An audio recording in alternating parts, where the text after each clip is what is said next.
जिहादियों के साथ एक्शन हो, और इजराइल स्टाइल एक्शन होना ही चाहिए, क्योंकि अगर किसी के पास सोर्स कोड है, अगर किसी के पास एक विनिंग फॉर्मूला है जहाद और जिहादियों को निपटाने का, वो इजराइल के पास है, और इजराइल स्टाइल एक्शन तो होना ही चाहिए। और मैं आपको बताऊं, बहुत जल्दी हमारा एक एग्रीमेंट भी इजराइल से माता रानी की कृपा से साइन होने वाला। महाकाल की असीम अनुकंपा देश पे, धर्म का आशीर्वाद है, एग्रीमेंट भी साइन होने वाला। तो इजराइल का डर आ गया, अच्छा है, डर अच्छा होता है। कहते हैं ना, बंदूक से शायद आप एक आदमी को मार सको, पर बंदूक के डर से 1000 आदमी को रोक सकते हो। डर बड़ी अच्छी बात है। देखिए, जब से सिंदूर हुआ या बालाकोट हुआ, 10 जहाजों का इंजन जैसलमेर में रात को शुरू कर दो, पाकिस्तान में बत्ती गुल हो जाती है। डर अच्छी बात है महबूबा जी, लगना चाहिए। इजराइल भारत का बड़ा अच्छा मित्र है, ये आपको भी पता होना चाहिए। तो एनीवे, तो अब ये जो बेंजामिन नेतन्याहू ने कहा, मैं सॉरी इजराइल से याद आ गया था, मैं कहा यार इजराइल वाला पॉइंट रह गया। बेंजामिन नेतन्याहू ने बोला यार देखो ऐसा है कि हम ये सारा काम खुद कर लेंगे, आपको कुछ नहीं करना। अब एमबीएस जब आए, कहता जी हमें गारंटी, तो गारंटी में एमबीएस ने बोला देखो साहब, हम तो अरब है, हम तो लड़वड़ नहीं सकते। अरबों ने कभी लड़ाई नहीं लगी, किराए के मर्सनरी लाते थे, खुद ही इनको ठोक जाते थे। कहते हैं भाई हम तो अरब है, हम तो लड़ नहीं सकते, तो ऐसा करो आप हमें सिक्योरिटी कवर दो। तो सिक्योरिटी कवर का क्या मतलब? बोला अगर हम पे कोई हमला करे तुम जाके लड़ो ना उससे। तो बाइडेन ने कहा था, कहता बेटा ऐसा है, हम यहाँ हथियार बेचते, पीएसओ के, हम सिक्योरिटी कंपनी नहीं है, हम सिक्योरिटी का काम नहीं करते, we are not your PSO. हथियार खरीदना, पैसा रख, हथियार ले, जा लड़, चला, अगर तेरे बस की तो जीतेगा, नहीं तो जयराम जी की। और याद कीजिए, पेट्रियट मिसाइल बैटरीज लगी है मक्का में। क्यों? ये सोरियो ने फोटो भी ट्वीट की थी, क्यों होती मिसाइल ना चलाए मक्का पे, पहले कोशिशें हो चुकी है। तो ये भी आपको मैं बता दूं, कोई जो इस्लामिक उम्मत की बातें हो रही है, उम्मत में इतना भाईचारा भी नहीं है। पूछो एमबीएस है, पेट्रियट मिसाइल बैटरिया क्या कर रही है मक्का में, और they are run by American soldiers. क्यों है वहां? कौन आप पे हमला करेगा? Israel, Bharat, Russia, China? नहीं, होती, शिया। नहीं भाई, मैं इस्लाम बड़ा महानतम रिलीजन है, क्या कहें। आगे चलिए, तो बाइडेन ने मना कर दिया, और बाइडेन और एमबीएस की जो खशोगी की किलिंग के बाद ही हालत बहुत खराब हो गई थी, क्योंकि खशोगी को इन्होंने मारा था इस्तांबुल में, अपने दूतावास में, उसके शरीर के टुकड़े करके एसिड में गला के फ्लश कर दिया था। ये बॉलीवुड की स्टोरी नहीं ना, हॉलीवुड की, ये रियल हुआ था। तो बाइडेन और इसकी बहुत बनी थी, 7-8 साल से एमबीएस यूएस नहीं गया। अब इनकी रस्साकशी चल रही थी, अमेरिका ने काफी इन पे हथियार भी लिमिट कर दी थी। अब ये ट्रंप आया, ट्रंप का जो जमाई है जेराल्ड कश्नर, उसका बहुत जबरदस्त दोस्त है मोहम्मद बिन सलमान। कश्नर की कंपनियों में सऊदियों ने बहुत पैसा लगाया, जैसे एफडीटी पार्टनर में भी $2.5 बिलियन डाला था। ऐसी जेराल्ड कश्नर के पास कई सारी कंपनी जिसमें सऊदी पैसा डालते रहते, चढ़ावा 2 बिलियन, 2.5 बिलियन, 1.5 बिलियन आता रहता है। तो अब ट्रंप ने बोला कि सऊदी प्रिंस ने मुझे बोला मैं 600 बिलियन लगाऊंगा, आई पुट इनटू 1 ट्रिलियन। और इतना मैंने आपको समझा था, इतना सऊदी का फॉरेन रिजर्व भी नहीं है, इनके शेख अपना पैसा लगा। अब शेख अपना पैसा लगा तो भाई हमें मिलेगा क्या, गारंटी क्या मिलेगी? ये गारंटी की बातें चल रही थी, तो 2 घटनाएं हो गई। एक तो कतर ने अमेरिका के साथ वो इजराइल की बॉम्बिंग के पास अटैक, वो समझौता कर लिया, attack on you, attack on us, attack on you. इतने में डोनाल्ड ट्रंप के जब पीछे पड़े थे, तो डोनाल्ड ट्रंप ने कहा ठीक है, तुम एक पाकिस्तान के साथ एग्रीमेंट कर लो। अब एक जो एम्बिग्विटी है, जो अमेरिकन मीडिया कहता है जी नहीं, इसमें न्यूक्लियर पार्ट कवर्ड नहीं है, जबकि Khawaja Asif quote unquote clearly बोलता है it includes nuclear umbrella, which is my assessment also, and Saudis will have also access to Pakistani nuclear tech. ये भी क्लियर उन्होंने बोला है। और 1.5 महीने पहले अमेरिका का एनर्जी सेक्रेटरी गया था सऊदी, और उसने बोला सऊदी के लिए एनरिचमेंट वाले जो सिविल न्यूक्लियर कॉर्पोरेशन, उसके लिए एनरिचमेंट वगैरह के लिए जो भी सामान, मशीन, उपकरण है, वो हम सऊदियों को देंगे। This is again on facts. तो ये यहाँ 3 चीजें।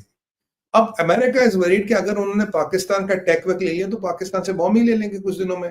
पाकिस्तान में तो हर चीज बिकती है, और ये इट इज ओपन सीक्रेट कि रईसी बॉम्ब लेने गया था पाकिस्तान, और साथ में उसका विदेश मंत्री गया था। फिर हेलीकॉप्टर का दुर्घटना हो गई और वो निकल गए, और तब सऊदी भी आए थे। सऊदी आधी मीटिंग छोड़ के भाग गए थे। ये शहबाज शरीफ का बड़ा भाई नवाज शरीफ चाइना अप्रूवल लेने गया था। ये सबको पता, मैंने आपको समझाया भी था। ये मैं आज स्टोरी नहीं बना रहा, you know this, I discuss this and this is what the reality is. हर कोई बोलता है, बट भारत बेचारा, सुमित की issue is always first and fast, right? बाकी people catch up slowly good. अच्छा, एनीवे, ये हुआ था। तो इन्हें बम चाहिए। देखिए, तो अमेरिका इज वरीड, अगर इन्होंने बम ले लिया तो हमारा क्या होगा? अब यहाँ पे एमबीए अब पाकिस्तान के साथ टाइप हो गया, पाकिस्तान कुछ ऐसे क्लॉज डलवाता which would go against India. तो जो इंडिया ने एक मास्टर स्ट्रोक चला, राजनाथ सिंह जी ने जो पीट हेक्सेट के साथ वो 10 साल का डिफेंस फ्रेमवर्क साइन कर दिया। अब कई सारे ऐसे क्लॉज जो पाकिस्तान इस कॉन्ट्रैक्ट में डलवाता which would go against India, America will not sign, बोलेगा भाई ये तुमने भारत के साथ एग्रीमेंट कर लिया ना भाई, ये उसको इन्फ्रिंज करेगा। ये नहीं अमेरिका सऊदी के दे बदमाशी किसी के नहीं होते, they play all the sides. तो ये राजनाथ सिंह जी ने पीट हेक्सेट ने बिल्कुल छुपाया, चुपचाप मलेशिया के साइन करके दिखा दिया, हो गया। तो मैंने आपको कहा था अब ये एमबीएस थोड़ा नरम पड़ेगा, तो एमबीएस बोलेगा भाई अब उसका क्या होगा, अब उस डिफेंस डील में क्या कवर है क्या कवर नहीं है, पाकिस्तान का कितना न्यूक्लियर टेक कवर्ड है, और Pakistan they don't want Pakistan nukes to end up in Saudi. और एक और समस्या है, जो पाकिस्तान से न्यूक्स उठाए थे अमेरिका ने, ये भी माना जाता है कि अमेरिका के होल्डमेंट एरिया सऊदी अरबिया में वो वहां रखे, जबकि एक्सेस कोड्स वगैरह पाकिस्तानियों के पास है, पर न्यूक्स आते हैं। तो ये भी एक बहुत चिंता का कारण है। एक तो वो इस पे बात होगी कि भाई उसका क्या होगा, आप क्या दोगे। ट्रम्प बोलेगा भैया ऐसा मोहम्मद बिन सलमान, हमें अब गाजा बनाना है तो पैसे लगाओ। बोलेगा गाजा बनाने में जनाब पैसा तो लगा देंगे हम, और सीरिया में भी पैसा लगाओ, क्योंकि ट्रम्प है व्यापारी, ट्रम्प है बिल्डर। बिल्डिंग का काम hundreds of billions of dollars का है, this is a multi billion dollar opportunity for Trump. बोले भाई बनाना तुम पैसा लगाओ। इसराइल ने कल बाजी मार दी, इसराइल ने बोला जब तक एक भी हमास का जहादी खड़ा है हम बनाने कुछ भी नहीं देंगे। ट्रम्प ने कहा था कोई बात नहीं, जहां जहां जिन जिन पॉकेटों में हमास नहीं, हम वहां पर कंस्ट्रक्शन शुरू करेंगे। उसने कहा नहीं, जब तक इसराइल, जब हमास निपटेगा नहीं, कंस्ट्रक्शन नहीं होगी। तो ये दूसरा पॉइंट ऑफ कंटेंशन होगा। फिर इनका काइंड ऑफ कंटेंशन होगा लॉन्ग रन में इसराइल के साथ रिलेशंस क्या क्या होगा, इसराइल ने पोजीशन क्लियर कर दी। फिर इनका होगा कि भाई ये जो आर्म्स डील है इसके बारे में क्या करोगे, और सऊदी बोलेंगे what do we get in return. फिर they will ask what is your deal with Pakistan. और ओवरऑल हाउ विल सऊदी जो चाहते हैं, वो चाहते हैं कि हम पैसा आर्टिफिशियल इंटेलिजेंस में लगाएं और चीजों में लगाएं, ताकि हमारी जो इकोनॉमी है ये ऑयल बेस्ड इकोनॉमी से वहां जाए। पर यार too light too long too late, उसके लिए बहुत इंजीनियर चाहिए, बहुत पढ़े लिखे व्यक्ति चाहिए। ये चीजें भारत में हो सकती, सऊदी में नहीं हो सकती। तो अब सऊदीज आर ऑल्सो वरीड, और मेरा असेसमेंट है, I have stretched my neck out and told you in the months और years you'll find there are black holes in Saudi economy which they are hiding. यहाँ वहाब्स are getting powerful in Saudi because जितना MBS थोड़ा खुलेगा उतने वहाब्स are getting powerful. बाकी आज पाकिस्तान को खूब पैसा मिल रहा है, पाकिस्तान 25,000 सिपाही भेज रहा है, उनको रियालों में तनख्वाह मिल रही है, Pakistan will get millions of dollars every year. Pakistan से सऊदी ने कभी भी तेल का पैसा नहीं, हमेशा जो रोल बैक हुआ है वो पैसा पाकिस्तान ने दिया नहीं। पाकिस्तान के लिए हथियार आएंगे, पाकिस्तान के लिए पैसा आएगा, पाकिस्तान के लिए फंड्स आएंगे, which is not a very good sign for Trump. क्यों? अगर पाकिस्तान के पास इतना आ गया, पाकिस्तान का पेट भर गया, वो अमेरिका की भी बात क्यों सुनेगा। तो ये ट्रम्प को एक बहुत चेक एंड बैलेंस वाली है, मिडिल ईस्ट वाली बात है, इन्वेस्टमेंट्स वाली बात है, एआई वाली बात है, जेराल्ड कुशनर को कितना मिलेगा, विटकॉफ की कंपनियों में कितना डलेगा, क्रिप्टोज में कितना आएंगे, हमारे हिस्से का क्या होगा। बोलेगा मेरी सिक्योरिटी का दो कतार की तरह, नहीं तो पाकिस्तान का मुझे न्यूक्लियर एक्सेस दो, मुझे इब्राहिमिक अकॉर्ड्स का क्या करना है। लॉन्ग रन में make sure Iran does not gate a nuclear bomb. ये भी एक अनरिटन एजेंडा होगा। भाई साहब ट्रम्प साहब, ऐसा है $1 ट्रिलियन चाहिए ना, ईरान के पास कभी न्यूक्लियर बॉम्ब नहीं होना चाहिए। एक आपने स्टेटमेंट देखी, ईरान का विदेश मंत्री अचानक अगराची बोलता हम तो यूरेनियम एनरिच नहीं कर रहे हैं। यही अगराची 20 दिन पहले बोला यूरेनियम एनरिचमेंट दबा के हो रहा है, because he knows MBS is reaching there. और अगर हम यूरेनियम का ज्यादा शोर मचाएंगे, they will come and bomb us again. क्योंकि याद कीजिए, जो ट्रम्प 500% टैरिफ लगाने की बात कर रहा है, उसमें उसने रशिया के साथ ईरान का भी नाम ठोका, क्योंकि this Mohammed bin Salman will get a part of the deal. अगर मुझे ये चाहिए तो मैं चाहूँ ईरान के पास बम ना हो, ईरान की वाट लगा के रखो, और वेनेजुएला का तेल मार्केट में ना आए। वेनेजुएला के पास दुनिया में सबसे ज्यादा तेल है, वेनेजुएला का तेल का मार्केट में नहीं आना चाहिए। ईरान का तेल ना आए, ईरान बम ना बना पाए, और ये जो 500% आप सैंक्शंस लगा रहे हो, टैरिफ लगा रहे हो, जो रशिया के साथ बिजनेस कर रहे हो, उसमें मालिक ईरान का भी नाम डाल दो, ताकि हमारी समस्या खत्म हो जाए। दो डेवलपमेंट्स को ट्रैक कीजिए। Why does Agarachi all of a sudden say we're not enriching, जब वो किस दिन पहले कह रहा था I'm enriching?